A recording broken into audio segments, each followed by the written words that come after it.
If you feel like there's never enough time to finish editing, stay consistent on social media, respond to client emails, and actually enjoy being a photographer, this episode is for you. I'm going to show you the exact systems I wish I had in place when I started so you can finally feel calm, organized, and in control of your creative business.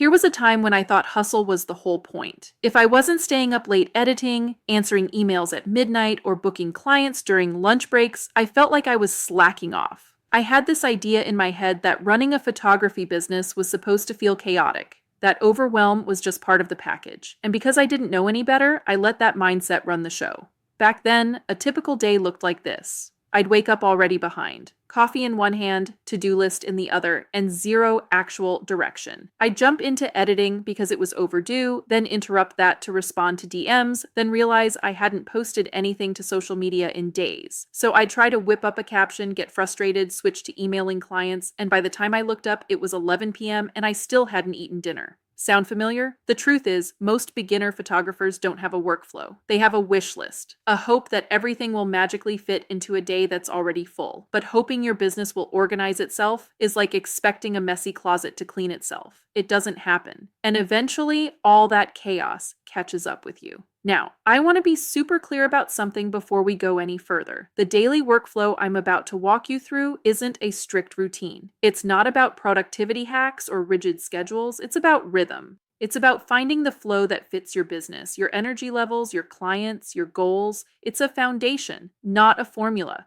Let's start by talking about why so many photographers burn out before they even hit their stride.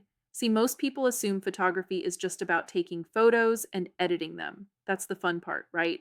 The reality is, those two tasks are just the tip of the iceberg. Beneath the surface, there's a whole invisible workload that nobody really prepares you for. There's the inbox, emails from clients, inquiries, questions, follow-ups. There's social media, creating content, responding to comments, answering DMs, planning your posts.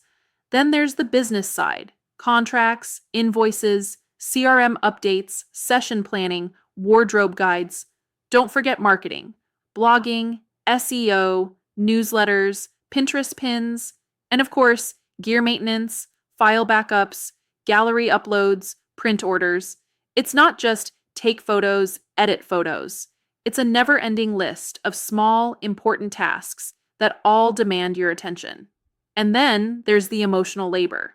You're constantly navigating imposter syndrome, trying to prove your value, calming nervous clients, psyching yourself up before shoots, and managing the pressure to make every session amazing, even when you're exhausted. That kind of weight isn't visible to the outside world, but it's very real. And when you don't have a system to hold it all, you end up holding it all, alone. That's exactly what happened to me. I started out thinking if I just worked harder, I'd figure it out. But what actually happened? I hit burnout, hard. And it didn't look like total collapse, it showed up in subtle ways. I started dreading my inbox. I felt resentful every time I got a new booking. I'd forget things, like uploading galleries on time or sending prep emails. I wasn't excited about my work anymore. I was just trying to survive each day. Here's the thing about burnout. It sneaks in quietly. It doesn't always show up as full-on exhaustion. Sometimes it looks like procrastination. Sometimes it's second-guessing yourself constantly. Sometimes it's being short with your clients or skipping personal time because you feel behind. All of that is a sign that your workflow isn't working. It's just wearing you down. I tried a lot of things that didn't work before I found what did. For a while, I thought packing every hour with a task was the answer. I'd block my day from 8 a.m. to 10 p.m. with back-to-back work. I left zero space for rest, breaks, or the unexpected. And of course, something always came up. A client would reschedule, or I'd get a migraine, or my internet would go out, and suddenly my whole day would fall apart because there was no flexibility built in. Then I tried batching everything, but without any boundaries. I'd say, Fridays are editing days, but I didn't limit how much editing I took on. So I'd be staring at my screen for 12 hours straight, eyes burning, barely moving. I told myself batching was efficient, but I was ignoring the fact that I needed recovery time. Just because something can be batched doesn't mean it should be, especially when it drains you. There were also times when I had no schedule at all. I'd float through the day doing whatever felt most urgent. And while that worked for a few weeks, it quickly spiraled into missed deadlines, forgotten tasks, and a general feeling of being scattered. I kept telling myself I was being flexible, but really I was avoiding structure because I didn't know how to create one that felt good. Eventually, I had to be honest with myself. Being busy wasn't the same as being effective, and busyness wasn't a badge of honor. It was a cry for help. That's when I realized I needed a workflow, not just a to-do list. So I sat down and asked myself one simple question. What does an ideal day in my business actually look like? Not what I thought it should look like. Not what Instagram told me, but what I needed to feel grounded, focused, and confident. I started sketching out a routine based on how my energy worked when I was most creative, and what my clients actually needed from me. Here's the daily workflow I use now, and I'm sharing it not as a prescription, but as a starting point you can make your own. I start my mornings with what I call connection time. This is when I check my inbox, reply to client emails, confirm bookings, and respond to any time-sensitive DMs. I aim for inbox 0 by 10 a.m., so I'm not carrying that mental clutter all day. I'll also post to one platform, usually Instagram or Threads, during this window. I keep it light and intentional so I don't get pulled into the scroll vortex. Late morning is when I move into focus work. This is my editing block or gallery delivery time. I put my phone on Do Not Disturb, turn on music, and dive into the creative zone. I don't take calls or check email during this window. This is sacred space for deep work. In the early afternoon, I'll switch gears. If I have a session, I prep my gear and review client notes. If it's an admin day, I'll work inside my CRM, sending prep guides, checking contracts, updating workflows. This is also when I do any mentoring calls, record content, or write blog posts. It's my flexible task block, but it's always intentional. Evenings are off limits for client work unless I've scheduled it that way. I give myself full permission to rest, go outside, make dinner, watch a show, or even keep creating if I feel inspired. But it's all on my terms. This boundary has saved my creativity more times than I can count. One important thing I want to highlight is that I don't expect every day to be the same. That's why I also use theme days in my weekly schedule. Mondays are marketing and admin, Tuesdays are editing, Wednesdays are client prep, Thursdays are education and content, Fridays are overflow or buffer days. I don't follow this rigidly, but it gives me a rhythm to fall back on. This structure gives me freedom. It holds the business pieces in place so I can actually be present during sessions, show up for clients fully, and still have a life that isn't consumed by work. And it didn't happen overnight. I built this slowly, layer by layer, through trial, error, and honesty. So now that you've seen the structure I use, let's talk about how you can create a daily workflow that actually fits your life, your energy, and your photography goals. Because let's be honest, copying someone else's schedule down to the hour is never the answer. What you need is a system that flows with you, one that evolves as you grow, but still gives you that daily anchor point. The first place I recommend starting is with a time audit.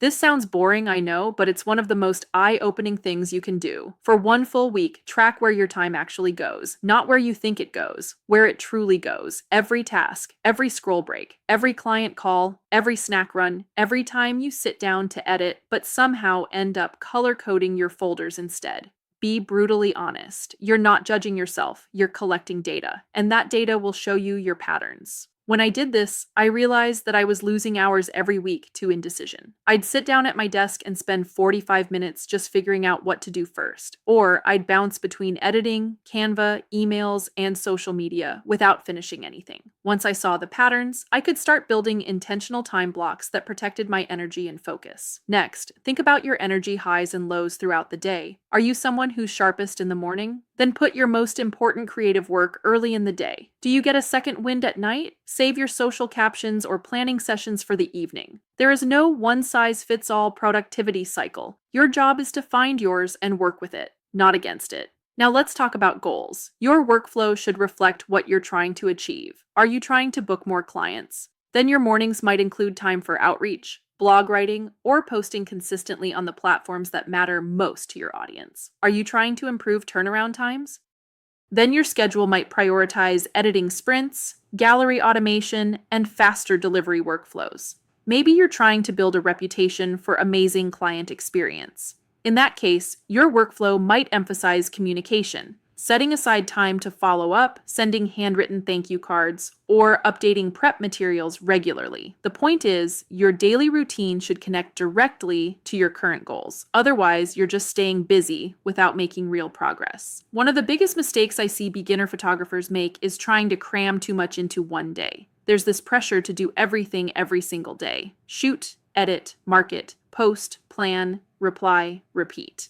But that's how you burn out. A good workflow spreads the load across the week. That's why theme days work so well. When you give each kind of task a dedicated day, you don't have to carry the whole business in your brain all the time. You know, Mondays are for emails, Tuesdays are for editing, Wednesdays are for prepping client shoots, and so on. Another tip: build in wiggle room. Seriously, you need buffer time between tasks. You need space for life to happen, for your kid to get sick, for your camera to need a firmware update, for you to have an off day. Rigid schedules break fast. Flexible systems bend, adapt, and support you even when things go sideways. That's the kind of workflow that lasts. And if you're just getting started, don't over-engineer it. Start with a simple checklist of everything you already do in a typical session. What happens when someone inquires? What steps do you take after they book? What reminders do you send before the shoot? How do you deliver the gallery? What happens after that? Write it all down, every tiny step. Then, look at where you can create consistency. Could you turn your inquiry reply into a saved email template? Could you schedule session reminders instead of writing them manually? Could your post-session follow-up include a review request or referral ask every time? Once you have your list, start organizing it into a loose timeline. What happens before the session? What happens the day of? What happens after? This becomes your workflow framework, and you can build on it over time. You don't have to automate everything right away. Start small, one template, one checklist, one new habit at a time. Let's talk about some of the tools that can help you bring that workflow to life. And let me be clear, your tools don't have to be fancy. They just have to work for you. If you like visuals and drag and drop organization, something like Trello or Notion might be your best friend. You can create boards for each client or each workflow phase and move tasks through like a pipeline. I personally love using Notion for my weekly planner because I can see everything at a glance without losing my mind in sticky notes. If you need structure and automation, a CRM like 17 Hats or Honeybook can change your life. These tools let you build workflows that include automated emails, contract delivery, invoice reminders, and client portals. You set it up once, and then every new client follows the same polished process. You don't have to remember what to send or when to send it. It's already mapped out. If you're just starting out and not ready to invest, even Google Docs and Google Calendar can get the job done. I've seen photographers build amazing workflows with nothing more than a good checklist, a folder system, and a calendar. You don't need the fanciest platform, you just need clarity. Another tool I can't live without: a simple timer. I use the Pomodoro method: 25 minutes of work, 5-minute break. It keeps me focused and helps me avoid overworking when I'm deep in editing. It also makes big tasks feel manageable. If I don't want to start editing a wedding gallery, I'll say, just do one Pomodoro. And usually by the end of that 25 minutes, I'm already in the zone. One last thing: don't forget about feedback. Your clients can tell you a lot about how your workflow is actually working. If you're getting the same questions over and over, maybe your prep guide needs an update. If people are confused about next steps, maybe your post-booking email needs clearer instructions. If someone says, "Wow, you made this so easy," ask them what parts stood out. Use their words to refine your process, and carve out time, once a month, once a quarter, whatever works, to review your workflow. What felt smooth? What felt clunky? What's taking too long? What can be eliminated? Think of your workflow as a living system, not a static plan. You're allowed to tweak it, change it, break it, rebuild it. That's part of growth. Before I built my current system, I constantly felt like I was failing. Like everyone else had it figured out and I was just barely keeping up. But once I created a workflow that matched my life and my clients, not some internet ideal, I finally started to breathe. I started to trust myself. I started to enjoy the business side again, not just survive it. So if you're listening to this and your days still feel like a whirlwind, let this be your permission slip to slow down and build something that supports you. You don't need to overhaul your entire life in one weekend. Just start with one change. Maybe it's batching your emails, maybe it's blocking off editing time, maybe it's writing your first welcome guide. And if you want help,